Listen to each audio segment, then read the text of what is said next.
Hello, I'm Porschia Parker Griffin, and I want to welcome you to the Career 101 podcast, a place for ambitious professionals and seasoned executives who want an edge in their career. We're talking about all of the things you were never taught or told when it comes to career growth, development, and change.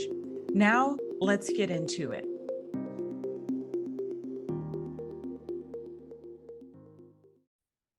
Today, we're tackling an exciting question. How can you get promoted faster at work? Climbing the corporate ladder isn't just about working hard. It's about working strategically. It's about being intentional in how you show up, the value you bring, and the way you position yourself as a leader. And if you're wondering how to make that happen, you're in the right place. In today's episode, I'm sharing a conversation I had with Janine Esbrand of the Career Changemaker podcast. Janine was kind enough to have me on her show as a guest, and we covered the key factors that can accelerate your journey to the next level, including number 1, mastering communication. Your words matter. Whether you're leading meetings, giving feedback, or presenting ideas, how you communicate can either reinforce or undermine your leadership presence. Number 2, handling conflict with finesse. Promotions often go to those who can navigate challenges effectively. We'll talk about how to manage conflict in a way that builds trust and respect. Number 3, being proactive. Are you waiting for someone to notice your hard work? If so, it's time to shift gears. We'll explore how taking initiative and solving problems before they arise can set you apart. Number 4, understanding your personality. Self-awareness is key to effective leadership. We'll dive into why knowing your strengths, weaknesses, and behavioral tendencies can help you build stronger relationships and lead with authenticity. Janine has an amazing background as a former lawyer turned career strategist and executive coach. If you're ready to stop waiting and start actively accelerating your career progression, this episode is packed with actionable insights to help you stand out and move up. So grab a pen, clear your mind, and let's talk about what it takes to earn that promotion sooner rather than later. Hello, and welcome to the show. I'm excited because today we have a guest expert interview, and I just love connecting with fellow coaches and consultants who are focused on people development and are as passionate about it as I am. And today I am interviewing a guest who is going to be talking about a topic that many of you want to know more about, and that is how to position yourself for promotions. If you're somebody who's been feeling like you're getting overlooked for promotions, that you have been trying to do the things that will get you noticed but you don't feel like it's working, then lean into this episode because Porschia Parker Griffin is going to be breaking down some really practical, simple yet impactful things that you can be doing to make sure that you get the promotion that you deserve. So without further ado, let's dive into my conversation with Porschia. Hi, Porschia. I am so excited to have you on the show today. Before we dive into all the goodness that we're going to discuss, please go ahead and introduce yourself to everybody. Thank you so much for having me, Janine. I am Porschia Parker Griffin, and I am founder and CEO of Fly High Coaching, and we offer career and business services for seasoned executives, ambitious professionals, and entrepreneurs. We help them to create and execute their strategies while moving through mental resistance that shows up. I love that. We're on the same page in terms of how we support people and what we're passionate about. So I'm excited. So one of the things I love to do is learn more about people's journey, because becoming a career executive coach, consulting, like that's probably not where you started out. And so let's start by you just sharing a bit about your journey. Where did you start in your career and kind of what led you into this line of work? Yes. So I have an undergraduate degree in psychology, and a lot of millennials, and I'm not sure if it was as detrimental to the economy as it was in the US, but I graduated from college in the depths of the recession. So here in the US, professors were saying it's easier to go get a master's degree than it is to get a job right now. And the economy was just really tough at that point. But I was fortunate enough to have scholarships and I didn't want to go into debt for a master's degree. So I said, you know what, I'm just going to try to figure this working thing out.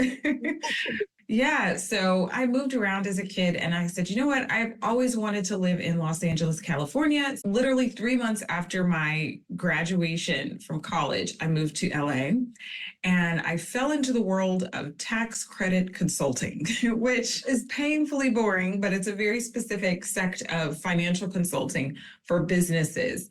And the great thing about that experience was that I got to see how a small consulting firm worked, how it was ran. During my time there, the firm had acquired another firm. They were trying to get ready to position themselves for venture capital and be acquired by larger firms. So I got to see all of that from the perspective of an employee while helping business owners with tax credits. So it was a great business experience. I ended up in sales, and which is very interesting because I'm an introvert. So I get to work one day and I am voluntold that I'm going out on a sales call. And so I went out and talked to an assisted living facility about the services that we offered, and they kept sending me out to go talk. So I ended up in sales, and it was a great experience because I think sales and sales experience is very helpful for people for a myriad of reasons, but building your self-confidence, all of that. So eventually, I had a lot of people's, I think, corporate story, Janine, stressed out, overworked. I had a health scare by 25. And I remember I was in my doctor's office and I said, you know what? I'm not going to be hearing this talk again a year from now. Wow. So I had already heard about coaching, but I wondered, is that a real thing? Like, I have a degree in psychology and we never learned about that. So did more research, got certified in coaching, and started coaching clients one-on-one on the side. I did that for about 1.5 years while working at that consulting firm before I went full-time into my business as an entrepreneur. I love that. I love that. I love how you were like, is this a real thing? Right now, coaching gets a bad rap sometimes because there is a low barrier to entry. You don't have to be certified. And there are lots of people that just decide they're going to call themselves a coach and they don't really know what they're doing, which frustrates me a bit. And I think when you come from a professional services background like you and I, like I was a lawyer and you were in finance, there's something about knowing that you need to know your stuff. And yeah, I think sometimes it can feel frustrating to know that there are people that are just doing it and they don't know their stuff, but we're over here doing the thing. Yeah, and you make a great point, Janine. And I generally say it similar. I say anyone can read a book and decide that they are a life, career, executive coach, and then they are.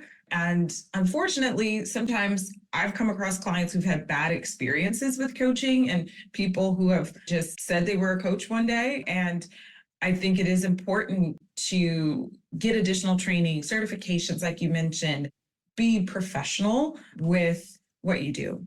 Yeah, 100%, because it's so powerful as a way to support people. So when it's done, it can just unlock so many doors, which we'll get into. One of the things that comes up a lot with people that I work with, and I'm sure that you work with, is that piece around positioning yourself for what it is that you want. So you talked about the fact that you work with different people and helping them to navigate their careers and move forward. I'd love for us to talk a little bit about why you think people have such a challenge around positioning themselves for the next thing. Because often it feels like people are coasting and they get upset at the fact that they haven't had that promotion or they haven't had that tap on the shoulder, but they're not necessarily being intentional about creating the opportunities for themselves. They expect it to come to them. So talk to me a bit about your thoughts and experience with that, because I know you have a lot of experience with that.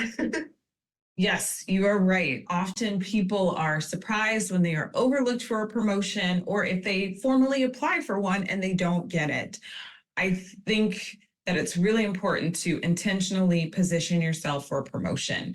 When I think about the professionals who can secure promotions, there are a few commonalities. One, they tend to have a high level of self-awareness. And so they're mindful about how they're showing up at work, how they're communicating, how they're handling conflict with other people. They also have a good understanding of their own personality and how people perceive them.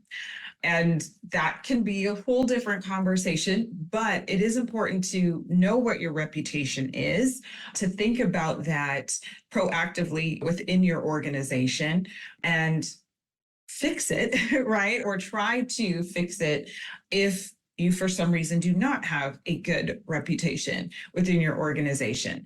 Also, it's really important to understand your own personality. And every personality type has positives and negatives. I don't think that there's one personality type for a leader. I think that any personality type can be a leader, but it's about understanding what your strengths and weaknesses are, working on those, and then also having an idea of how your strengths and weaknesses affect other people. I think that a lot of times when people are trying to position themselves for a promotion, sometimes they are so focused on themselves, they're not looking at the impact or the results that they are creating or not creating in their role. And then finally, I would say, Janine, it's really important to be results focused. Having a high level of performance is really expected in most instances. And so if you are doing that naturally on a regular basis, you are already positioning yourself ahead of the pack, right? And setting yourself apart. Yeah. Oh my gosh, there's so much goodness in there. The point around people not, two things, the awareness piece, having the self-awareness is so important, but so many people don't have that. And then secondly, being aware of how what you're doing is impacting others. I think because people are given the narrative, like, you need to work hard, you need to get your head down, you need to be aware of what it is that you're doing and be intentional. I don't hear a lot of people talking about the fact that you need to be mindful of how what you're doing is impacting others. Because at the end of the day, business is all about relationships. So if you're doing what you perceive to be the right thing, but you're rubbing people up the wrong way, that's not the way to get yourself a promotion, right? How would you say people can cultivate that self-awareness? Because I think as coaches, we are aware because we help other people to be aware. So we're probably more, it might come more naturally. But if you are somebody who's in a professional setting and you've just gone through the motions and studied and got to the next stage and the next stage and you've been on autopilot, what are some ways that you would say people could start with cultivating that? The Career 101 podcast is brought to you by Fly High Coaching, where we help our clients soar to their full potential. More and more professionals and executives are setting out to achieve their career goals. But without the right support, it can be difficult, if not impossible. Whether you need career coaching, interview coaching, or a professional resume, we're here to help. Check us out on our website, fly-highcoaching.com. Yes, great point. I think one of the easiest ways is to get some support, right? So you can invest in working with a coach to learn more about yourself and focus on your own growth and development. And that is going to help you with self-awareness. Working with a coach where you dig into your background, talk about your goals, that can be helpful. Also, I'm a big fan of personality assessments. I think that sometimes those can be a very quick way for people to get some of that self-awareness, understanding from different perspectives about how they are showing up. I'm a master practitioner of the Myers-Briggs Type Indicator, the MBTI. So that's one that we use with a lot of our clients. I'm also certified in the Hogan assessment. I think those are two great tools, but we know there are a lot of great personality tools out there. One thing I will say, though, is I recommend that people get a personality assessment done through either a certified practitioner or the company's like main website. There are a lot of kind of free version knockoff personality assessments online where they've adapted what they think an assessment is testing, and those are not always accurate. I see that a lot with the MBTI specifically. People come to me and, oh, I took a free version online, and those are very different. So that's another quick way. And then I'll say the third way that I'll mention is that you can ask people in your life. And so there's one exercise that we have our clients go through, especially if they're going through career exploration. They're trying to figure out different aspects of what they want to do in the future, and they're not quite sure. We have a whole exercise around them interviewing other people. So they present people with different questions. So you can email it to people, you can text it to people. As a coach, sometimes we have clients send people in their lives, friends, family members, coworkers, the questions, and then we have them email them directly to their coach that they're working with, because sometimes people aren't comfortable sharing that information directly. It's just questions like, what do you think my strengths are? What do you think are areas that I excel in, or superpowers? What do you think comes naturally for me? Just different questions like that. So those are 3 ways that I think that people can get some self-awareness, just about more about who they are, and then also what their strengths are and weaknesses. Yeah, I love that. And I like what you said about the assessments, because sometimes having somebody who's trained in the assessment actually interpret it for you is key. I use DISC assessments with my clients, and quite recently a client went through the assessment and I told her, I'm going to send you the report, review the report, and then we will talk through it and I'll debrief it. And it was so funny because we had our meeting and then she just launched straight into what she thought it was saying and was going off in the wrong direction. I was like, that's not what we're, just let me tell you what's going on here. So if you go and do one on your own and it isn't a certified assessment, you can find yourself getting insights that aren't helpful, because if they're inaccurate and you're basing decisions on that, you can go down the wrong path. So I like that you shared the importance of that. Yes, absolutely. And to your point, Janine, some of the assessments that I utilize, like the Hogan specifically, they tell us really not to send the client the report ahead of time, or just a very abbreviated version for that reason. People have their own thoughts, feelings, interpretations about what they read. And yes, it can be very different. Yes, absolutely. Yeah, so good. So in terms of the awareness piece when it comes to other people, what are some of the things that you've noticed have come up for people where they're struggling to get a promotion? Let's talk a bit about organizations. So like, what are they actually looking for? What are they expecting of their people? Sometimes people are missing the mark because they're just unaware of not just themselves, but like, what is even required of me in order for me to take that next step? So when you're working with clients, what are some of the things they need to actually specifically work on or demonstrate that helps them to position themselves for promotion? The first answer to that is what I touched on a little bit before, and that is your initial impression or your reputation. And I have to start there because a lot of people think, oh, just give me some tools and give me some tips, and we can tell you everything afterwards and we can give you tools and tips. But if your initial impression or reputation is not positive, things going to work. The foundation is not set. So that's the first thing that you have to be mindful of. And you have to be really honest with yourself. I think that a lot of times people are not honest with themselves and they are missing out on that self-awareness piece, or they're jumping so far ahead that they're skipping a lot of steps. So that's number one that I want to mention. Also, you want to be proactive. So that is something that leaders, managers notice. I tell people that you do not want to look like you're waiting around for other people to tell you what to do. You don't want to look like you are off task. Oh, I'm on blogs, or oh, it looks like I'm on LinkedIn all day, but guess what? I'm done with my work. So I was watching this YouTube video that has nothing to do with work. Like, none of that, right? You want to appear to be proactive, right? Even if you're done, what could you research? What could you look into that could potentially help your team? Also, another big thing that I tell people is that you want to be a problem solver. So some people are naturally problem solvers. I know you have a legal background, so I'm going to assume, Janine, that you are a natural problem solver. A lot of consultants are. But some people are not. So if a problem solving comes naturally to you, then this is going to be a little easier. If not, that's okay. It's just a reframe in how you can think about your work.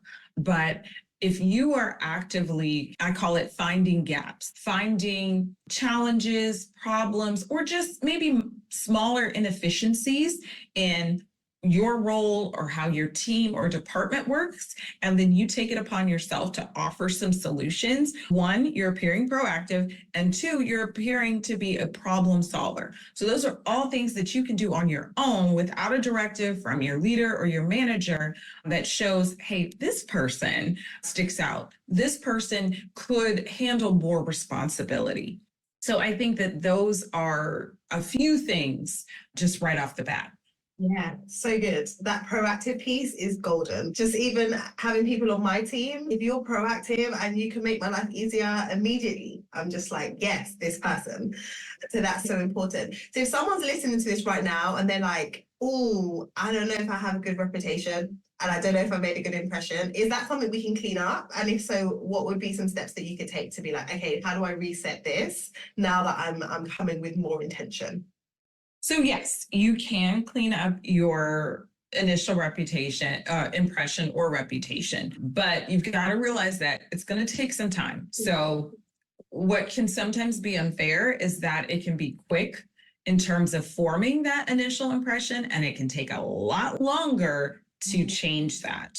And I'm sure you talk to your clients about this too. This is why we talk about the first 90 days really of a job being very important, because generally that impression is set in the first 90 days. Sometimes people have been in a job for a year, 2 years, 5 years, 10 years, and they're like, hey, I never got promoted. And a lot of times it really goes back to initially how people saw you. And then everything at that point just reaffirms to some people that initial impression. So if it hasn't been good, the first thing I recommend people do is go back and look at their performance reviews. What has your manager or your leader said about your performance? What suggestions have they made for you? Have you actually worked on those things that they suggested? If not, that's a great place to start. You want to improve those areas. After that, the other angle that I think is really important is to make sure that you are then a top performer. Address any inefficiencies, deficiencies, problems, issues, challenges people have already said that's out there, because that's what they think about you. I heard someone say a long time ago that feedback is a gift.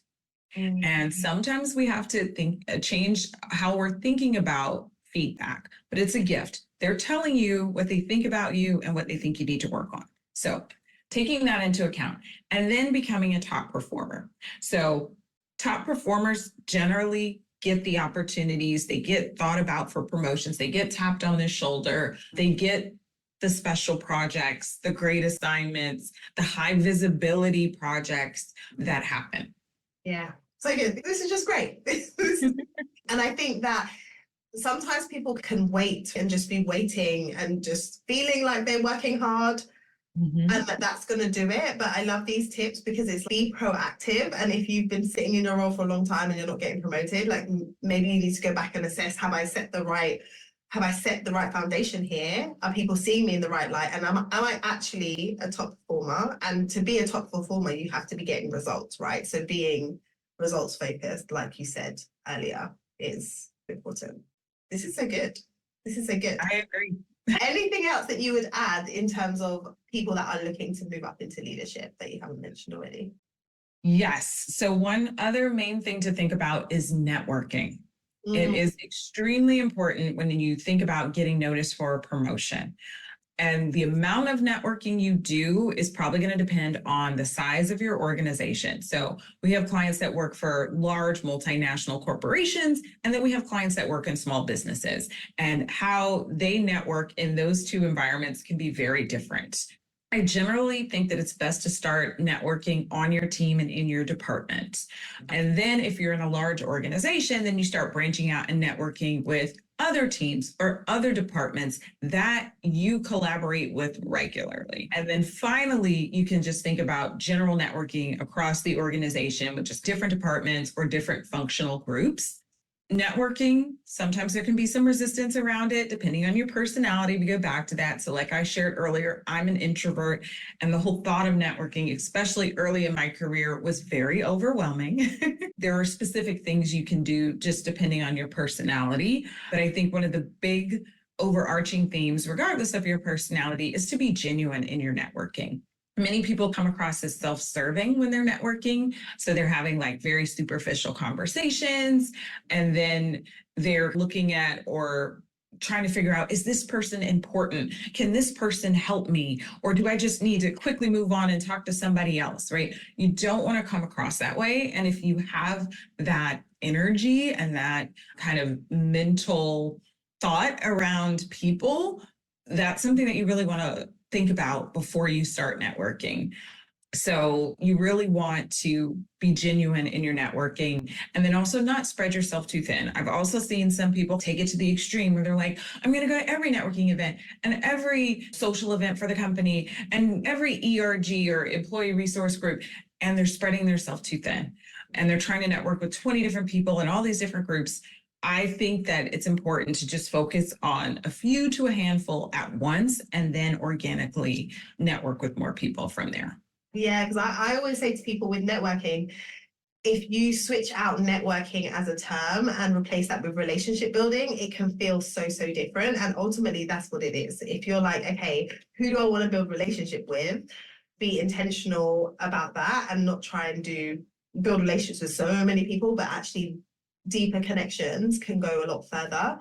I think that's helpful. And particularly if you are an introvert and you're not someone who wants to go out and work the room, you can build some really deep and meaningful relationships on one, right? Like going to coffee with people, going to have chats, that kind of thing. Doesn't have to be like being in a room and working the room. So figuring out what works for you is definitely a good shout. Yeah, this has been so good. So many nuggets. If people want to find you, and I know you have your podcast, which I've had the pleasure of being on. So do you want to share where they can find the podcast, where they can find you and learn more about the work that you're doing to help people? Yes. And thank you so much for coming on the show, Janine. Our episode will be airing, I think, in a few months. So the Career 101 podcast, if you like listening to podcasts, you can definitely find us there. We talk about everything that you were never taught or told about your career growth, development, and change to help you get an edge in your career. So definitely check out the Career 101 podcast. If you are on LinkedIn, you can definitely follow me on LinkedIn. It's just my first and last name. And then also check out our website, and it's fly-highcoaching.com. You can find out all of our services and just more about us. Awesome. I love that. I will link all of that in the show notes. Be sure to connect with Porschia. Yeah, just thank you for coming and sharing your wisdom with us today. Thank you so much for having me, Janine. How good was that discussion? I hope you enjoyed it as much as I did. Porschia shared some really solid advice. So I hope you were either taking notes or you were making mental notes so that you can apply some of this. And caring is sharing. So if you know somebody who's been in their role for a while and they've been wanting a promotion, send them this episode. I highly recommend that you connect with Porschia, go listen to her podcast, Career 101 podcast, and also connect with her over on LinkedIn. I will drop the notes to her website and to her LinkedIn profile in the show notes. Until next time, have a great week and make sure that you are implementing the things that you're hearing on the podcast and that you are moving towards your career goals. This episode was brought to you by the Bravebird Career Alliance, the go-to membership designed for seasoned executives and ambitious professionals with everything you need for career planning, strategy, training, and support.